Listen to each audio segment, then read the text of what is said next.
We are live with Lunch Break Live. Chef Dawn, take it away. Thank you so much for having me back. I'm Chef Dawn with VegeCooking, and so I'm all about healthy plant-based cooking. So we're going to go ahead and get started right away, and we're going to be making a Brussels sprouts and an apple salad, and this is going to be perfect for the holidays. And so what we're going to do is actually make the dressing first, and the reason I like to make the dressing first is because that way it saves a bowl if you're just going to be mixing it all together anyway. So what we're going to do is start by adding some Dijon mustard. So everybody has this in their refrigerator. If you don't have Dijon and you have a different type of mustard, that is totally cool. Don't worry about it. We're adding 1.5 tablespoons. So this is going to be a tangy dressing.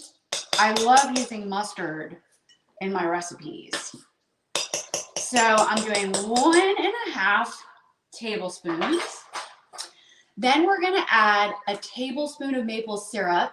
And I love using maple syrup as a natural sweetener. So I don't like to use refined sugar in my recipes. I really like to use natural sweeteners.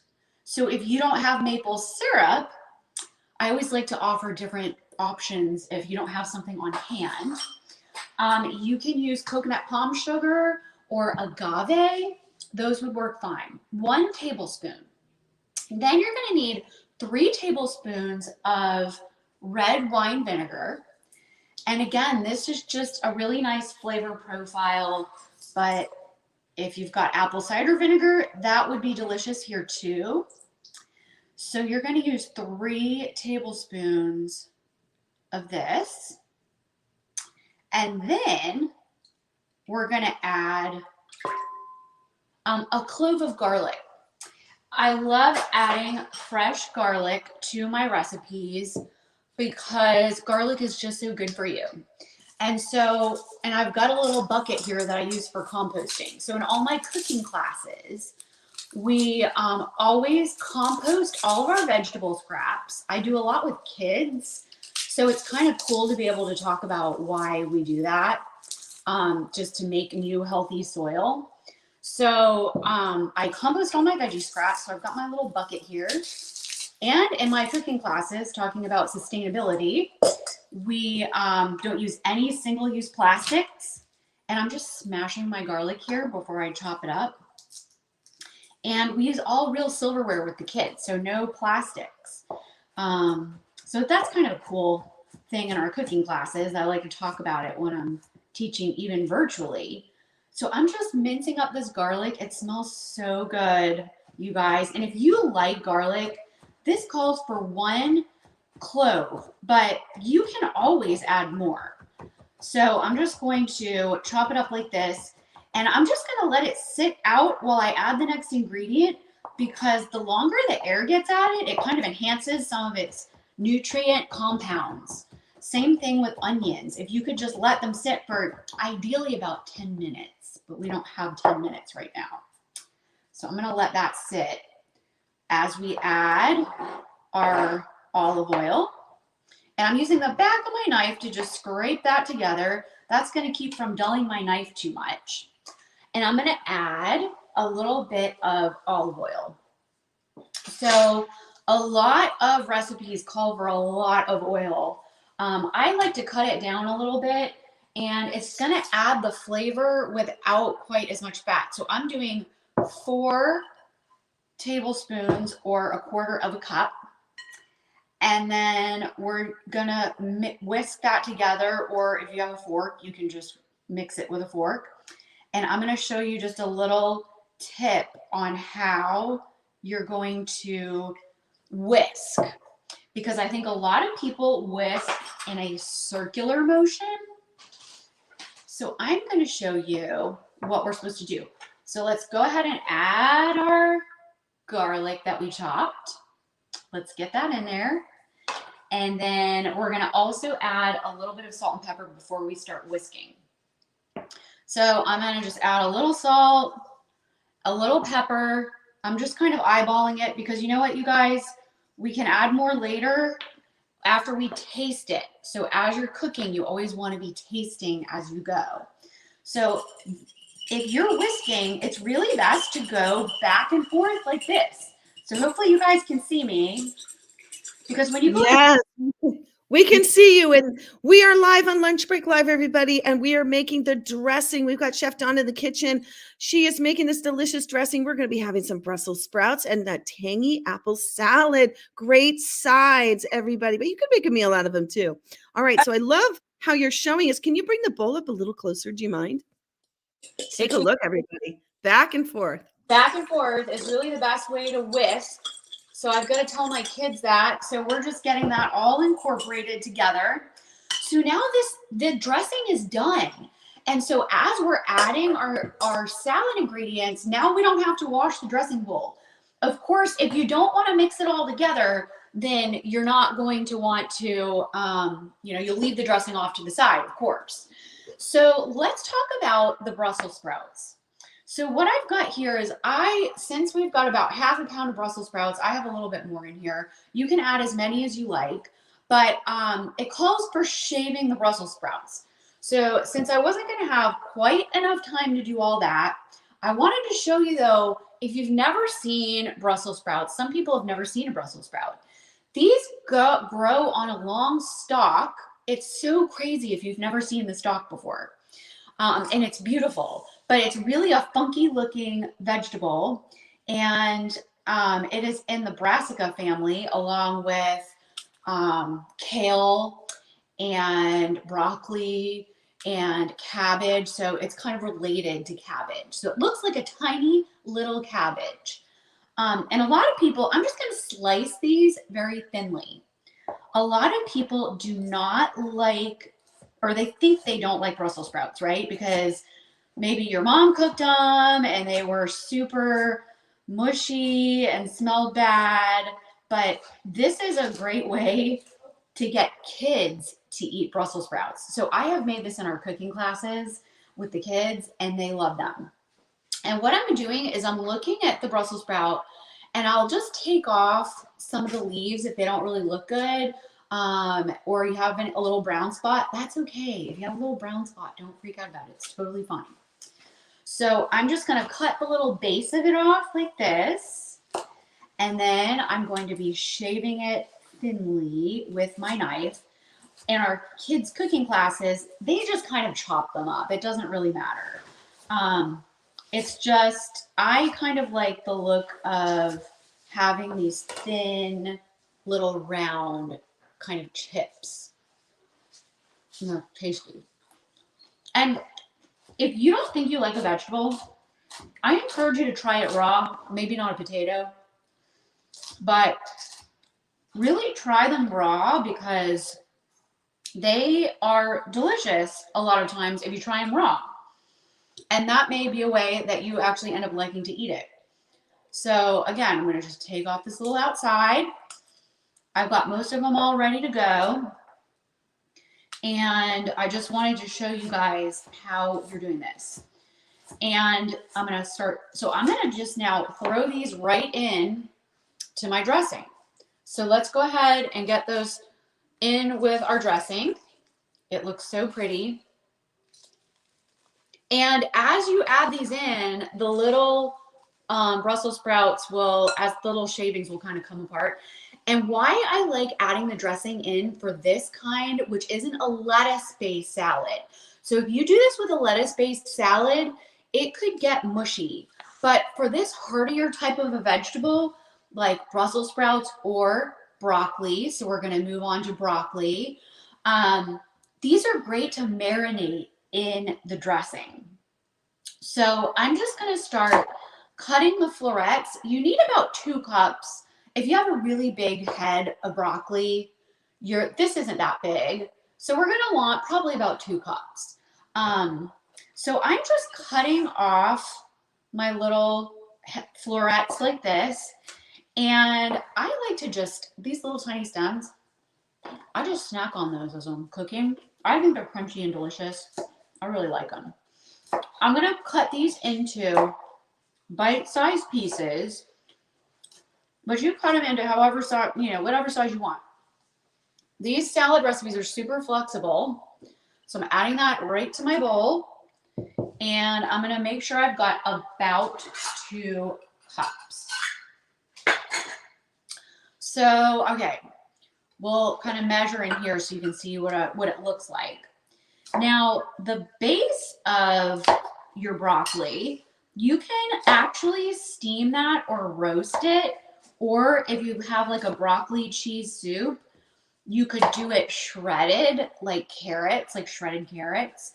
So I have a delicious broccoli cheese soup I make too that is absolutely delicious. So let's talk about some of the benefits of broccoli. This is a cruciferous vegetable and it is protective against cancer. There's so many benefits to broccoli. It truly is a superfood. And I'm just using my fingers to break some of it off now. And so the more broccoli you can eat, and broccoli sprouts are extremely healthy too and have many protective benefits against cancer. And even interestingly, reduced, if you have constipation issues, broccoli can help with reducing constipation issues. Okay, we got a question here for you. Let me see. Now, are you keeping this raw, Dawn? We want to know, are you going for the raw salad today? Yes. Yes, I am. And that's why I'm chopping these little florets kind of small, because that way it's just going to give you that little bit of crunch. Now, if you wanted to, you could just quickly blanch your broccoli or steam it if you don't like it raw. That's totally fine. In fact, the original recipe didn't have broccoli in it, but I found, interestingly, the kids in my cooking classes love raw broccoli. So I just added my 1 cup. Now I'm going to add my 2nd cup. And it is amazing how like kids really do tend to prefer things raw. So that's why I kind of was nervous when I first started making raw broccoli salads. And yeah, it ended up being even better. The kids love the crunch. And the same thing with the Brussels sprouts. So the Brussels sprouts, like we said, are in the brassica family. They also fight cancer and are antioxidants. They're so good for you, you guys. And all of these veggies are packed with different types of fiber, and that is going to help our bodies just run clean and smooth, and our digestion will be wonderful. So I'm going to add in my 2nd cup. So all I have left from that head is just those little florets. So you can snack on those or whatever. But see, I've got my stump left. And what I do is I'll either cut it into chips, and then you can just snack on it. You can use it, the little chips, as to dip, like hummus or something like that. And like I said, you can shred it and use it in soups or whatever. So let's move on to our onion. Now we're going to add about 1/4 of an onion. And you know, though, that onions can vary in size. So if you have a giant onion, 1/4 of an onion might be a lot. So just kind of, I just use my best judgment on this of how much onion I feel like having. My husband does not like raw onion. And I'm just going to clear my workspace with the back of my knife. And so I'm going to put the end in the compost bucket. And I actually had, so here's my whole onion. I actually had one that I cooked with. So I'm just going to go ahead and use this one. So I'm going to make slices, and then I'll go back and I'm just going to chop these finely. You don't have to chop these really finely. You can use them as larger pieces. So if you've got somebody that doesn't like onion, they can pick that out more easily. But man, if you can really learn to love onion, that has so many health benefits. Again, anti-cancer, fights heart disease, balances blood sugar, so many great properties with onions. If you are not a fan of onion, raw onion, you can pickle your onion. And in fact, last time I was on page, I remember getting a question about what you could do about raw onion. And what you can do is pickle it. And all that entails is throw in your onions in some apple cider vinegar or some red wine vinegar, and that will take that really hard bite away. Just let them marinate for 5 to 10 minutes in there. And then you'll also have that delicious little vinegary flavor, and it's so good. So I have, let's see what I have with this quarter of an onion. I want to say I've got about a third cup maybe. So I'm just going to go ahead and throw all that in there. And you can already see all the color is so pretty. I love using the red onion because of the color. It's so pretty. So I'm going to throw the rest of that in there. Now we have somebody saying that they give the broccoli stems to their animals, to their dogs. Have you ever done anything like that before? I have not. I don't think I have, but my dog tends to be rather picky with stuff. He's very weird about things he likes. And we're moving on to the apple. So yeah, he's very odd about the things he likes. He likes sugar snap peas, but he's not a big broccoli fan, and he does like kale and collard greens, but I don't know. He's a little weird. So I'm just gonna go ahead and I'm gonna chop my apple up just kind of into a dice, so a little bit bigger than the onion. So I'm cutting my slices, and I'm gonna go back. So a little bit smaller, I would say, than bite-sized pieces. Apples, and notice I'm leaving the skin on. And the reason I'm doing that is because a lot of the vitamins and nutrients are in the skin. So I'm using an organic apple. So if you can't afford all organic stuff, if you could just do the apple, that would be great. Because we're eating the skin of it. And that's where a lot of the fiber is.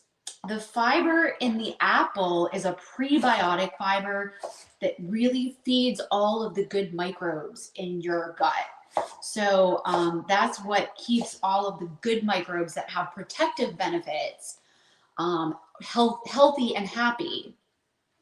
So I am now just finishing slicing this up around the core.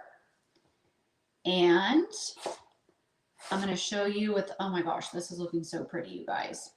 Tell us, how do you keep the kids engaged when you're in the kitchen cooking with them? And how do you get more veggies and fruits in their diets? Take it away. So what we do is we have them try each vegetable or fruit. A lot of times they'll make a platter, and they do all of it themselves. So I think that's the biggest key, is that they are doing all of the cooking themselves. So that helps you guys. Getting your kids in the kitchen is really going to help. Because as they make these things themselves, they're going to be much more apt to want to do more. So now what I'm going to do is add some toasted sunflower seeds. So let's talk about these for just a second. So these sunflower seeds, and I also did some pumpkin seeds. And how I toast, you can buy these toasted already, but how I toasted these was about 450, and I took a little note here, 450, and then I stirred every, say, 4 to 5 minutes. And so the sunflower seeds are amazing for bone health. They're amazing for balancing blood sugar and improving your cholesterol. And then the little pumpkin seeds, I don't know if you guys can see these. They're also called pepitas. Yes. Yes, and heart health, blood sugar regulation, and better sleep because they have a high amount of magnesium. So we're going to add, you can add up to a cup. So I've got about a cup in here. I like adding a lot because I love the crunch of them, and the kids love the crunch of them too. So the way I get the kids to try more things and eat more things is just by introducing them through foods like this. So look at how many different fruits and vegetables are in here. So we've got the apples and the Brussels sprouts and the broccoli and the onions. And you're going to be amazed by how the kids will eat an onion once they, like, you would never think they would eat onions. And we have garlic in here and all this good stuff. So we're tossing this up, and look at how beautiful this looks. And I've got two more things that we're going to review about this, and then I've got some options for you. So take a look at this, you guys. Look at how beautiful that is. Woo, gorgeous. Look at those colors. Yes. Wow. Yes, and you can see how easy this is to put together. So, I mean, that is going to take you no time at all, and this is going to be perfect for your holiday table. So, we're going to now add, I'm going to taste it, okay? And then we're going to see, do I need to add a little bit more salt and pepper? So, this is where I'm telling you, it's important to taste it before you serve it.